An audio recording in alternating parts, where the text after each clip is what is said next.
Welcome to the Kindness Project, the podcast designed to share stories of kindness and share how kindness can make positive change in our world, one small act at a time. This week on the Kindness Project, we talk about circus skills, memorable meals, and we have part one of our interview with Tehmina Mirza.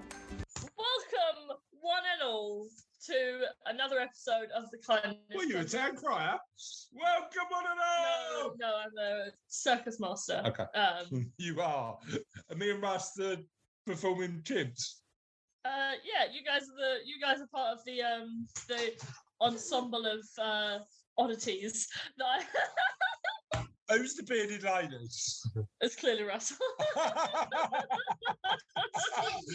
Russell's the bearded. Oh no!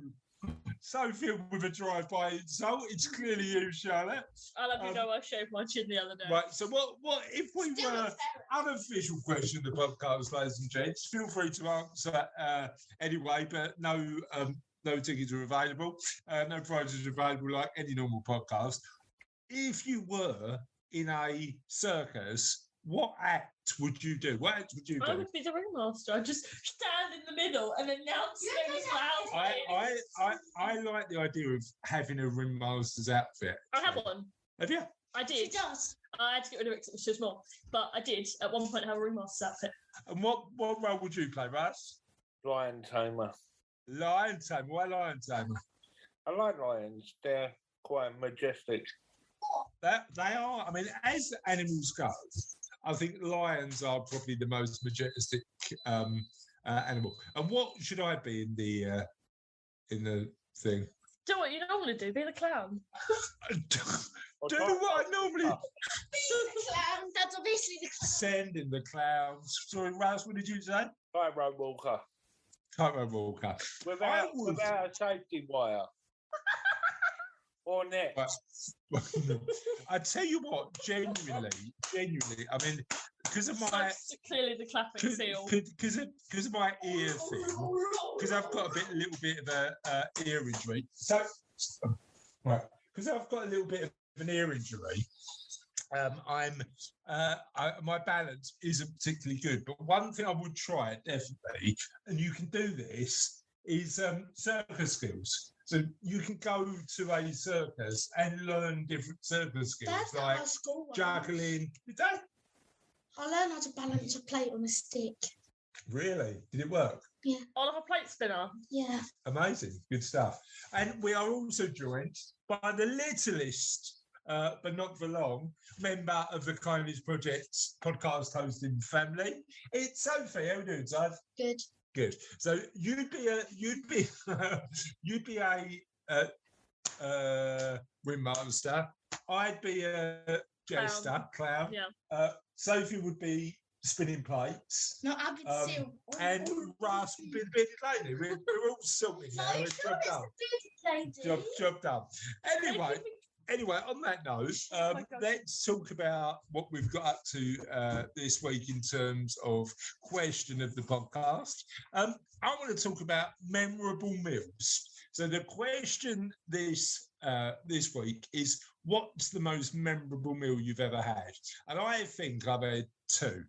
I had and they're both involved, no, actually three, all involving seafood, right? Mm-hmm. Number one, flying back from Kuala Lumpur in a little restaurant looking at the Petronas Towers, which are the two big towers with a bridge across in Kuala Lumpur. We had, and I was over there with my dad, we had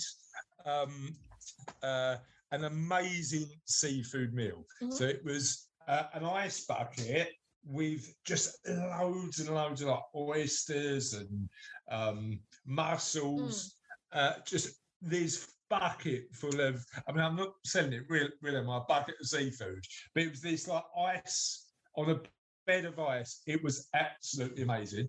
And then I suppose that's probably one of my favourites. What yours? Was it the last time you went to the local Wimpy? I don't like the wimpy. So, sorry, did you... The only wimpy I've ever been in and eaten in, it smelled like the toilets in the entire restaurant. and it wasn't a great experience. Right, I'm sorry. Russ will tell you off in a minute, Charlotte, because I know personally he's a big fan of a bender in a bun, isn't he, Russ? And you can only get a bender in a bun in a wimpy. I don't know. Well, I don't think I've ever been in a wimpy. Oh, you've got to try a bender in a bun, Russ. Stop. At least once. Star dog. No. A what dog? Star dog? A hot dog. Yeah, that's all it is. But it's just they have no skill at naming things, and you think they'd look at the names on their menu and think, oh, maybe some of these should be updated. But no, benders in a bun, Brown Derby. Yeah, I mean, they could have named their banana covered in chocolate sauce, banana surprise, or something good. Instead, Russ, in Wimpy, they call the banana covered in chocolate the Brown Derby. It's like they've gone out, killed a brown horse, and put it on a plate for you. Like, yeah, and everybody knows that horses don't. That's a big old banana, then, isn't it? It is. All shapes as well. That was weird. But yeah, no, it's in terms of naming functions goes. So what's yours then? If it's not a Wimpy and you're not keen on a Brown Derby, what are you going to have? I think one of the most memorable dinners I've ever had was my birthday. I think it was my 16th. Okay. Might have been my 16th or my 17th, but I can't remember. And we were at the place in Hornchurch, and they do really good lasagna. So the best meal you've ever eaten at is a lasagna? Not because of the food. It was just a really nice night. Yeah. And we had paperwork as well. Oh yeah, I can't remember what that was. The cake, wasn't it? That we were pretending was paperwork. Yeah. So I think you're right. I think some of the best meals that aren't about the meal, they're about the memory, aren't they? Like, and the memories that come with it. Me and one of my friends, there's a place about 45 minutes out from here, from home, and just we go and sit and we have a chat and just yeah, it's about the company to a certain extent. Russ, what's your favourite meal out? I'm not really sure, to be honest. No, I don't go out and eat much, so that's fine, Russell. I'm not a big fan of. You do you, Russ. You do you. Yeah. With your wonky wrist and all that sort of stuff. What's your favourite meal in? Because actually, even with your wonky wrist, with a man of your talents in the kitchen, you don't need to eat out, do you? So, what's your favourite meal in to cook yourself? So, Kenny once cooked me bread and butter pudding. That was fabulous. Oh yes. Yeah. Is bread and butter pudding better than bread pudding? About on a or par. The same thing. About on a par. Right. Okay. Fair enough. I think the best bread pudding I've ever had was the one Nanny made. Oh yeah. You know what? And then, and I know I'm probably putting a bit of a haze of optimistic nostalgia on this, because the amount of people turn around and things were better when we were kids, when in reality they probably weren't, but you just remember them in a different way. I mean, the reality is, I remember Nan's omelettes and Nan's bread and butter pudding as being absolutely amazing. I think it was Robert's omelettes and Nan's bread and butter pudding. Yeah. But I think you do remember, and I always remember as a kid, my nan on my dad's side used to have a sweet room. Like literally, it was like a little larder full of chocolate bars and stuff like that. It was amazing. It was right at the end of the hallway, wasn't it? It was. I think all nans have got a natural tendency just to feed you up sweets, don't they? That's a nan thing to do. Or tea. Or both. So let us know what your favourite meal is. Actually, I'm not fast. Pick wherever you want. But what is your favourite meal? What's the best meal you've ever had? And if it's because of the food, great. If it's because of the company and the atmosphere, absolutely fine. So let us know what that is, and you can get in touch with us in the following ways. I just realised I have calligraphy ink on my hands. So on Twitter, we're at All the Kindness. On Facebook, if you search The Kindness Project, we should come up. On Google, it's The Kindness Project Podcast. The website, if you want to go to that directly, it's www.kindnessproject.co.uk. If you want to email us, it's all@thekindnessproject.co.uk. And if you want to follow us on MySpace, what are you looking for? Stay away from us, please. Bit weird on MySpace. You can find us anywhere, basically, can't you? Yeah, that's correct. That is correct. That is correct. We're pretty much all over. We're all over the show. So we're haunting you. We're following you.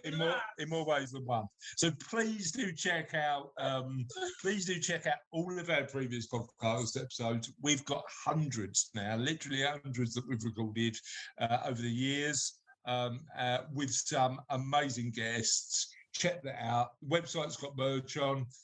So check that out as well if you'd like to. And if you are a fan of the Kindness Project, and we know that thousands of you listen to us, leave us a review. We'd love to hear from you. We'd love to hear what you think. Let us know what's going on in your world. And on that note, let's move on to Kindness News. And the Kindness News article we've got today, and Charlotte's going to read out, is Dad has his faith in humanity restored after a tall stranger knocks on his door. Andy Howe from Birkhead, I really hope I'm saying the name correctly, was left baffled when a tall stranger randomly knocked on his door and offered a surprise act of kindness by returning his lost wallet. Dennis told how he had his faith in humanity restored following a surprise encounter when a stranger turned up at his front door. Andy Howe from Birkhead in the Wirral had just got home from the local pub. The what? The Wirral? Do you mean the Wirral? Wirral? Yeah. Like squirrel? Yeah, it's pronounced the Wirral. Okay. Had just got home from the local pub. That's how I read it. I was thinking wire, just right, okay. Local pub Freddy's Bar, when he received a tall man knocked on his door and asked if he was Andy. I'd been to Freddy's Bar, New Ferry, to a leaving get together with my work friends from Autism Together. I brought my son Max with me because we were getting picked up afterwards, so I could drop my girlfriend off in Morton. 37-year-old told the Liverpool Echo. We're getting a real flavour in this news article of the background as well. I'm liking it. When I'd left Freddy's, I packed the pram and other bits in the boot of the car, then dropped off my girlfriend. When I'd gotten home, there was a knock on the door, to then be met with a tall guy asking, "Are you Andrew Howe?" My instant first thought was, "What have I done?" And I said, "Yes, is everything all right?" Fortunately, the support workers' worries were instantly eased, and the tall stranger revealed he'd found Andy's wallet outside his home and used the address on the driver's license to return it to him. He told me I'd dropped my wallet outside his house near Freddy's Bar, and he'd come with his partner to drop it off, as he got in my address off my license. I was so grateful as my bank card plus my driver's cards were in it. I was even more surprised that someone would go totally out of their way to help a stranger. I couldn't thank him enough, as I didn't even realise I dropped it. So this restored my faith in humanity and proves that there are good, honest people around us. So have faith in people. You know what? I genuinely think that most people would go out of their way to do something good. I think that even though you can look online for a lot of negative news, a lot of the stuff that I see is effectively people doing good stuff in the world, and that might be Facebook as an example. I see a lot of people giving away their stuff to people who really need it, supporting each other. So I suppose if we look hard enough, we can be in a position where we can find those examples of humanity helping each other. And weirdly, even though the sort of bad news tends to rise to the surface, I think the majority of the stuff that's going on in the world is good. So thank you for that amazing example. And let's move on to the interview, because this week we've got Tehmina Mirza. Tehmina came on and got interviewed by me a few weeks ago. Tehmina does a lot in her communities to support those communities, and has a portfolio of charity projects that she does. Let's listen to Tehmina talk about a lot of those. Let's do it. Hi, Tehmina, how are you? Good morning, Chris. I'm very well, thank you. Amazing. And can I just say, first of all, that normally when we've got a podcast guest, there's maybe one or two, or even at the most 3 subjects to talk about. When I looked at the amazing stuff you do in the world, there's just so much. I suppose the first thing is, how do you find the time? Oh, yeah, that is a problem, and I do find it difficult to say no to when it's something I'm interested in. And I suppose I'm just interested in anything and everything, and I get roped in. But I make the time, and I don't sleep, Chris. That's the problem. Well, I suppose if, as you say, if it's something that you're passionate about, if it's something you want to do, you do just make the time in your life, don't you? You just forego find something else. Yes, you do. Yeah. I don't watch TV as well. That's the other thing. Well, that frees up a decent. That frees up a decent amount. Yeah, the first time I started watching TV was because of the pandemic, and I've discovered Gogglebox, and I love it. But that's the only thing I actually try and watch. So the first TV show you got into was other people watching TV. It's the people, though. It's the people's comments that are funny, not on the program. Yeah. Well, I mean, you know what? I like a bit of Gogglebox. I think Gogglebox is a great show, and you're right. It is about normal people and the way they're just. It feels like they're sitting in their lounge, doesn't it? Yes, of course. And the characters, they're amazing, all of them. Yeah, no, I love it. So yeah, not watching telly saves a decent amount of time, I'd imagine. Yes, exactly. So before we start talking about the amazing work you do, tell us a bit about you. Okay, so my name's Tehmina Mirza. I live in Ilford, in edge of East London. I'm an East London girl originally, and I'm actually, my background is banking and finance. As you know, we've met over the years. And I worked for HSBC a good 20 years as branch manager, relationship manager. So I love East London and the businesses and the customers I've met. And I've stayed in there. I'm a financial broker now. So I still help businesses with their funding and their finance. And I did have more time during the pandemic because businesses weren't doing things. And that's where I suppose I've sort of expanded and filled my time with all these other things. I think interestingly, and we've spoken a lot on the podcast about this. The other thing that the pandemic, sort of brought into play is a bit of a change of perspective. I mean, it certainly did for me. Definitely. Because you realise sometimes how lucky you are, and giving a bit back and helping other people during that period of time, I think has been so important. So, definitely, yeah. What did you sort of what was the starting point during the pandemic for you thinking about sort of stuff? Actually, as you said, appreciating what we already have, the fact that I've got green space, and I live close to Valentine's Park. That was my saviour. I was out every day because I was walking in the park, regardless of the once a day allowed and all the rest of it, because I was out on my own. So I don't understand why more people weren't out and about when we were locked up. So that was just to be in a good place for myself. But I had more time on my hands to do other things. Some of the project work that I'm talking about was put on hold because of the pandemic. But actually, maybe this is not where you want to start, but it's the supporting humanity, the mental health support that came into the fore, because actually people were at home, people were on their own, people were living isolated, didn't have contact with their loved ones. And I got involved with supporting humanity as an emotional support volunteer. But actually, the precursor to that was the Burial Trust, where I was at the awards dinner last night for Newham Chamber, and they were one of the shortlisted. Amazing. Finalists. How did you get on? Oh, they didn't win, unfortunately, but they were the top 3 finalists in the civic and community engagement, which I'd nominated them for. But that was all down to the trustees working with the community for helping with burials and funeral director type work, all for free. But that experience actually came to the fore. People didn't believe things, the number of deaths that are happening at the beginning of the pandemic. But that charity, they used to deal with maybe 15 funeral arrangements a month. At the peak in January this year, it was over 105. That's more than 6-7 times the deaths that they were used to seeing. Yeah.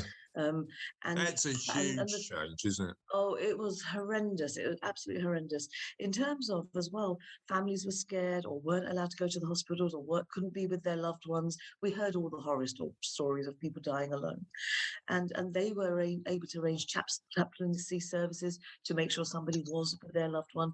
Families couldn't go to some funerals. You may have heard if they were COVID, they weren't allowed to actually attend the burial. Yeah. And volunteers had to do that. But their experience, they've got a huge team of volunteers, about 150 men and women, because in the Muslim funeral rites, the body needs to be washed and shrouded. Yeah. And they're not buried in a coffin, so the graves are hand dug. I've only found out this all out afterwards, because as women we tend not to go. My community tend not to go to the cemetery. It's just done at home, and that's it. Yeah. So they were there with the families or without the families, attending to all the burial, funeral arrangements, actually at the end of life as well in the hospitals as necessary. And then they were helping other cemeteries. All cemeteries could not cope. They couldn't cope with. They didn't have enough grave diggers. They didn't have enough people maintaining the grounds. They didn't have enough people just helping to transport bodies and make funeral arrangements. And that's where they came to the fore. Luckily, it's calmed down, but actually the figures are rising again. Yeah. They're seeing an increased number these last few months, and they're still expecting that to rise over the winter. And as you said, I mean, I suppose that charities had to evolve to cope with, some of the mental health issues that we faced during lockdown. Loneliness has been a big challenge. So talk to me a little bit about how the charity's been supporting that. Okay, so actually the supporting humanity came out of the burial trust, because that was only for a specific community, and the supporting humanity is for everyone, all faiths and none. And the trustees believed in the mental health, so that's how they set up the mental health support line. So at the moment it's available 8 till 8. They're very good on their website and their Instagram, but it's open to anybody. So generally the 6 London boroughs are Redbridge, Newham, Havering, Waltham Forest, and is it Hackney? But there's no limit. If somebody heard about the line and they called in, they would be more than welcome to phone in from wherever they were. Yes, and that's exactly what it was set up for, just to provide a first point of contact. The NHS were overwhelmed, and people have got long waiting lists. GPs aren't able to cope, so it was that's exactly what it's for. First point of contact for people to ring, to be able to have somebody to talk to even be able to provide some basic emotional support sessions. And then if they do need onward referral, we would help them via their GP and via the NHS. But it's meant to be a type of stopgap initially. There are some specialists and trained counsellors on board, and they would then carry on if further help was needed. And were you one of those first point of contacts, or were you supporting them in other ways? I am now. So I am one of the emotional support volunteers. So we did our first batch of training in March, and the helpline went live in June. So it's up and running now. Yes, 7 days a week, 8 till 8. And tell us a little bit about. And again, not breaking any confidentialities and making sure that we don't mention any names, but just help me understand a little bit about some of the conversations you're having and how you're helping those people. Okay, so this one wasn't mine. This was a colleague. A lady's husband had passed away a few weeks ago and was finding it really difficult to cope. So she happened to ring the helpline, and it helped her to talk it through in terms of, I think we provided 6 sessions of ongoing support, and even things I dealt with. I've had calls where I've done 3 to 6 sessions, and various things that have happened in childhood and family issues, but even just some basic, I didn't know where to turn to, I heard about your line, and it's just nice to be able to talk to somebody impartial. Well, I mean, I think, not involved. I think, and again, for me, it comes back to that gratitude thing. Throughout lockdown, I was still working, and I had some of my girls in the house, and it was all good. I even got to talk to my son every now. Oh no, sorry, my brother every now and again. Didn't I, Russ? He's not coming on. He's not going to get involved. I can't persuade him to get involved. You did, Dad. You did. No, you're so right, Chris, actually, because my daughter was home from university, being forced back away. So it was so lovely to be together and to actually spend some quality time. Yes. But then, that sort of and we've had this conversation on the podcast before, but that sort of tranche of people who are slightly older and find themselves in a position where they're saying, you know what, and particularly the individuals during lockdown where they might have lost a loved one recently and they're on their own for the first time. It's got to be so tough. So definitely, pick up the phone and speak to somebody is just I think sometimes when you've got busy lives, you forget how the simple stuff is so important. Do you know what I mean? Just having of course, and I see it with my mother. She's a widow, and she's on her own. And normally she'd go to her family in India over the winter or a few months, and her mental health has been badly affected.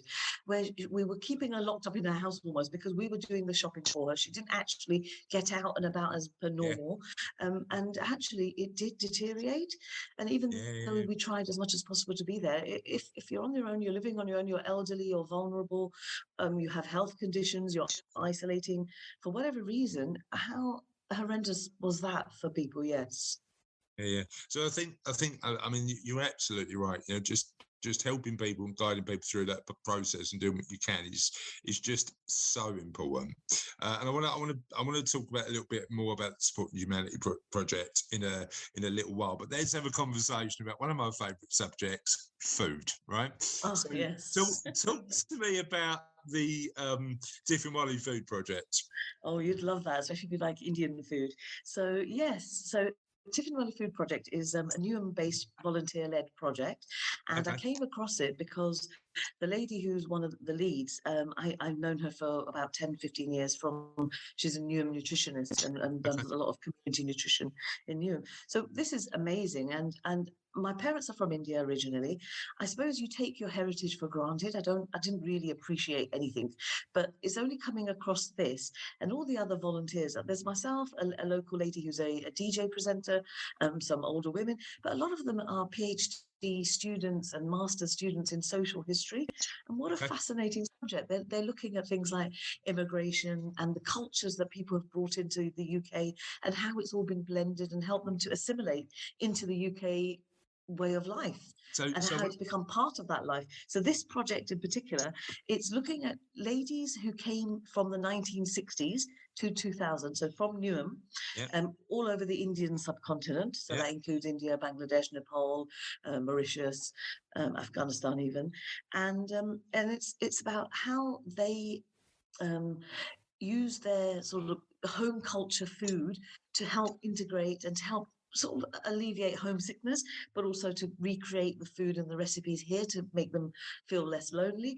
And of course now what we're going to be doing is interviewing around 25 ladies and collecting about 100 recipes, with the aim being to have a book of recipes published, a big exhibition next year, and we'll be archiving their audio history, sort of to keep it for social history, because these ladies, obviously, some of them are elderly now if they came in the 60s, and potentially it could be lost. And myself, second generation here, I didn't really appreciate it. We just take it for granted. That's how my mum cooked.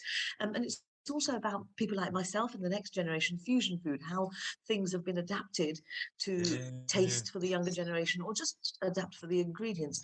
So we're in the middle of that. Pandemic has delayed it because we want to do the archive audio interviews, and we haven't been able to get into people's homes, but that's we've had oral history training. We've met some fascinating people. So the trainer was his background was interviewing people like from the Holocaust survivors or elderly people from World War II, some amazing knowledge that I've gained that I wasn't even aware of before. So there's a lady we've had on the podcast before. Actually, she was one of our first ever interviews about 3 or 4 years ago when we started the Kindness Project. A lady called Chris Laney, and one of her projects, she works in Barking and Dagenham and Havering, and one of her projects was a project designed to capture the stories of people in their late 70s, early 80s and 90s. Do you think about it? You know, if we don't capture those stories, that social history is lost, isn't it? You know, Yes, so definitely. And the social history of ordinary people, because yeah, in the past it's always been the kings senior and politicians, queens, and kings and queens. But actually, this fabric of even the from the dockers, from the docklands, and the miners, and all these kind of people that's fading away, and in this new tech revolution. It's funny because my dad's a docker, and after speaking to Chris, he's not a docker anymore, he's retired, but after speaking to Chris, I went to my dad and said, I'd like to capture some of your stories, so I can pass it on and just have this thing, because the weird thing is running the podcast. I've sort of started that for, I host the podcast with Charlotte, my daughter, and we get to share the stories of what's going on in our lives. Oh, fantastic. So that is so much fun. And actually, as you said, not just for your own personal family history, but to keep that for prosperity.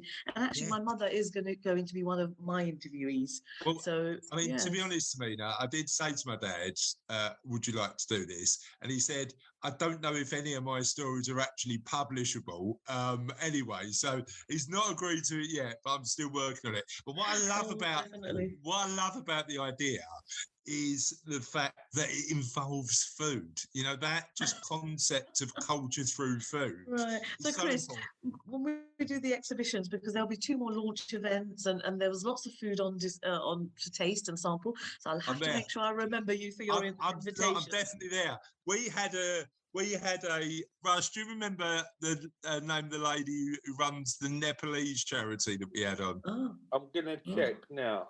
Yeah, so we had a lady who runs a charity in Nepal who effectively had a curry day, and they said, look, if you want to find out, I hadn't interviewed her at that point. She got introduced to me, and she said, if you'd like to come down to this curry event, it was on a Friday lunchtime in Vauxhall. Come down, you can taste some of the food. I was like, I'm there. As soon as they mentioned food. But what was funny, it was all Nepalese curries, and the food was incredible. But they did have a Scotch bonnet curry paste on display, super hot. And she would just have a little bit. I was like, no, I'm fine, sort of, I'll have a bit more. But Scotch bonnet curry paste, I'm okay. She went, no, trust me, just have a little bit. And I'm glad I just had a little bit. That's not for me. I'm serious. I'm terribly bad with chili. Are you not a hot food rubbish. lover? Really, I'm such a wuss. Yeah, no, rubbish. But tell us a little bit about why you think the food element is so important. I was just going to say, so even when we were younger, and whether it was normal daily food or occasions like Eid or celebrations, things have already changed. So my mum used to make all these special food that were not necessarily intricate, but it was traditional. And has it died out? Because yes, I saw it growing up. I haven't replicated that with my mum. And even just some of the implements. So we had a heritage table. I think I sent you some photos of a particular exhibition at Stratford Town Hall. And I remember that growing up, but it was all thrown away. It was all the traditional things for making jalebi, if you know what that is, the sweet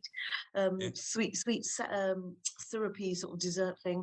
But it's the sev as well, the chickpea flour that's then fried and then made into all sorts of different ingredients, and sweet puris. My mum had these wooden like a board, but imprinted with a flower design. We used to roll a small amount of pastry, so the flower design would come up, and then you fry that puri, and make different colors.